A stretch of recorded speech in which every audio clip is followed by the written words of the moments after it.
Primeiro problema aqui é pensar que a criação de índice resolve a sua performance. Mesmo que você crie índice e esse índice esteja sendo utilizado pelo Firebird, não quer dizer que você está conseguindo a melhor performance possível, certo? Então, essa performance que você pode obter criando índice, ela é válida em uma específica situação, certo? Primeiro que não adianta ficar criando índice para tudo. Outra que se você criar índice da maneira incorreta, você simplesmente não vai conseguir ter benefício com isso. Pode até ter benefício, mas é um benefício meio que mascarado, vamos dizer assim, certo? Então, somente criar índice não resolve. Existe um erro fatal que as pessoas cometem, e cometem muito, que é fazer a criação do índice devidamente, você aparentemente está criando da forma correta, nos campos que vão ser utilizados para poder fazer consulta, mas eles estão sendo criados no momento errado. Eu vou explicar isso aqui na prática aqui para vocês, certo? Então eu vou vir aqui, ó, na parte de tabelas, vou criar uma nova tabela, e essa tabela vai se chamar Produto Teste, certo?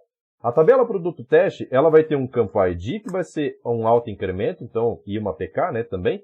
Vou marcar aqui como autoincremento da versão 3.0 em diante, certo? Independente do autoincremento que você tiver aqui, isso não vem ao caso nesse momento. E vou criar aqui, ó, um campo data, que vai ser do tipo date, certo? Só esses dois aqui já vão ser suficientes para eu poder explicar o que eu estou querendo passar aqui para vocês. Beleza? Então, vou aplicar aqui, ó, o raio, certo? Para a gente compilar as alterações que foram feitas, e no caso é uma criação de tabela, e também aqui uma alteração de tabela adicionando APK, certo? Em cima do campo ID. Não precisaria fazer separado, mas o IBExpert faz, não tem problema nenhum, certo? Vou dar um commit aqui e pronto. Então vamos lá. Eu tenho esses dois campos aqui, ó, e perceba, aqui na parte de índice já foi criado automaticamente o índice do campo ID, beleza? O que eu vou fazer aqui agora? Olha só, eu vou dar uma seta para baixo e vou criar um índice aqui, ó, em cima do campo data. Por quê? Data normalmente é um campo que é muito utilizado para você fazer as pesquisas. Por exemplo, eu estou utilizando uma tabela de venda, eu tenho um campo lá de data de venda e eu quero fazer filtro por ele. É muito provável que você vai sempre filtrar pelo campo de data, certo? No caso dessa tabela produto teste aqui é só um exemplo, tá? Poderia ser qualquer nome de tabela aqui, mas o que eu quero mostrar para vocês é o seguinte. Criei aqui o índice no campo data, vou compilar aqui as alterações e dar um commit, certo? Nesse índice. Beleza, fiz a criação desse cara aqui. A tabela está vazia ainda, então nesse momento eu vou fazer o quê? Ó? Deixa eu cancelar aqui a transação, né? Vou vir aqui, aproveitar o IBExpert, que ele me ajuda nisso, tá? Talvez nem todos tenham, porque esse daqui, se eu não me engano, é um recurso da versão paga, tá? Então tem aqui, Test Data Generator. O que eu vou fazer aqui, ó? Eu vou gerar dados para a tabela Produto Teste, que eu acabei de criar. Então, ela está aqui. O ID, eu não vou mexer nada nele, porque ele é auto-incremento, então ele vai ser preenchido automaticamente. Vou preencher somente o campo Data, com valores aleatórios, e vou colocar aqui, ó, 1/1 de 2022, a 31/1 de 2022. Daí ele se vira para colocar datas aleatórias aí entre esse período, beleza? Vou colocar aqui, ó, 5.000 registros e vou deixar o commit aí a cada 1.000, certo? Então de 1.000 em 1.000 ele vai dar um commit, certo? Vou rodar, só esperando aqui ele gerar toda essa inserção de dados e aí vocês vão ver o que vai acontecer, certo? Então, perceba. Fiz aqui a inserção de todos os dados, vou até fechar essa tela aqui porque a gente já fez, né, a inserção. Vou vir aqui em data e agora eu tenho dados da tabela todos preenchidos, certo? Eu tenho 5.000 registros aqui preenchidos na tabela produto teste. Maravilha! Vou confirmar aqui na parte de índices e olha só, eu tenho índice no campo ID e tenho índice no campo data. Beleza! O que a gente precisa fazer aqui agora? Olha só, select, deixa eu só colocar minúsculo aqui. Select from produto P, produto teste, né? Produto teste. Só colocar aqui junto, beleza? P. E aí vou colocar assim, ó, P ponto, ID e data, certo? Então coloquei esses dois campos aqui, que são os dois que eu tenho aqui na tabela.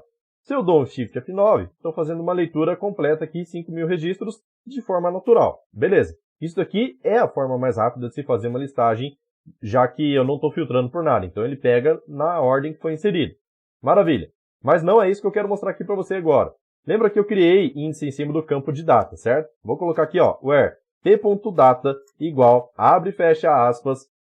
E vou colocar aqui, ó, já que eu coloquei ano de 2022, vou colocar aqui 30/1 de 2022. Beleza, vamos ver se tem algum produto cadastrado assim, aleatoriamente, né, nessa data.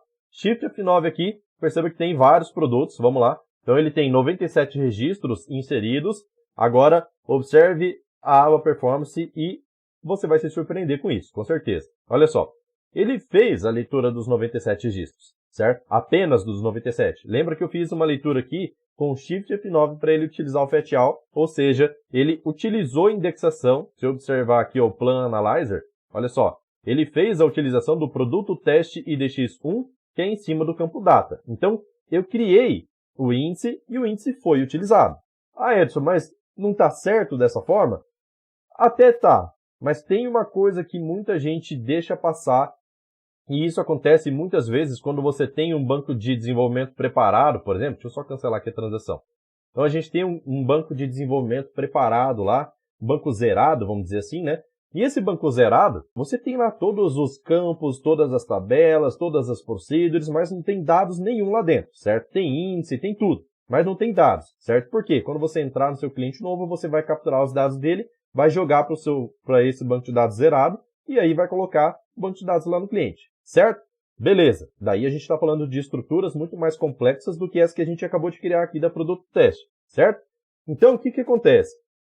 Só o fato de ter criado o índice aqui no campo data, a gente teve a sorte de ele ter encontrado esse índice aqui. Mas foi sorte, não foi tiro certeiro, vamos dizer assim. Por quê? Porque, veja bem, um detalhe que provavelmente passou desapercebido de todos vocês aí, tá? Eu acredito que tenha passado desapercebido, é justamente quando a gente entrou aqui para fazer a criação de índice, a gente criou, e isso acontece no banco zerado de vocês, a gente entrou aqui, ó, criou o índice e a estatística, tanto da PK quanto do campo data, estão zeradas, certo? O fato delas estarem zeradas significa que o Firebird não tem uma orientação, um norte, para ele saber qual é o melhor índice a se utilizar em determinada consulta, certo? Então, nesse caso aqui, a gente fez um filtro em apenas um campo, no campo data aqui, que é o único que tem, né? Então, a gente fez apenas o filtro em um campo só, nesse campo data, e aí o Firebird pensou, bom, só tem esse campo aqui no filtro, só tem esse índice no campo data, vou usar ele, e seja o que Deus quiser, certo? Só que o fato de não ter estatística aqui atrapalha. Por quê? Porque as estatísticas, elas servem para o Firebird ter um norte para ele saber qual é o melhor índice naquela situação, certo? Quando a gente tem estatística zerada, ele não tem norte nenhum. Ele dá um tiro no escuro e tem a sorte aí de tentar achar. Ainda assim, ele conseguiu achar nesse caso. Mas quando a gente fala de estruturas muito mais complexas, você tem vários índices aqui zerados. Às vezes, o mesmo índice em cima aliás, o mesmo campo possui dois índices, um crescente e outro decrescente, e aí o Firebird simplesmente não tem uma orientação aqui para poder encontrar. Por quê? Porque quando você criou seu banco de dados, ele não tinha nenhum dado, as estatísticas estavam zeradas, depois você fez a alimentação da tabela, que foi o que a gente fez aqui, primeiro criou o índice, depois alimentou a tabela, e a gente não fez o recálculo de índice aqui, certo? Então esse recálculo de índice, o banco de dados não faz sozinho. Você precisa com certeza fazer esse recálculo periodicamente, porque esse cálculo aqui é baseado nos dados que estão preenchidos na tabela. Imagina que você cria, olha só, imagina que você tem um livro, esse livro, você precisa escrever o índice dele, o sumário dele, antes de ter as páginas de conteúdo, certo? Então você tem um livro, você tem a missão de escrever o índice antes das páginas de conteúdo. O que você vai fazer? Que número de página você vai referenciar lá dentro desse seu sumário? Você não tem essa informação. Você não tem os dados lá dentro para você poder indicar onde é que está esse índice. Então, quando você cria um índice, a mesma coisa no Firebird, quando você cria um índice em cima de uma tabela vazia, é um índice que não serve para nada. Ele é um mais ou menos, certo? Então, Firebird, nesse caso, ele pegou o índice de data, ele conseguiu encontrar esses dados aí nessa tabela, de forma até performática, certo? Só que, se a gente não tem essa estatística aqui cadastrada, calculada, na verdade, né? Ele simplesmente não vai ter o norte.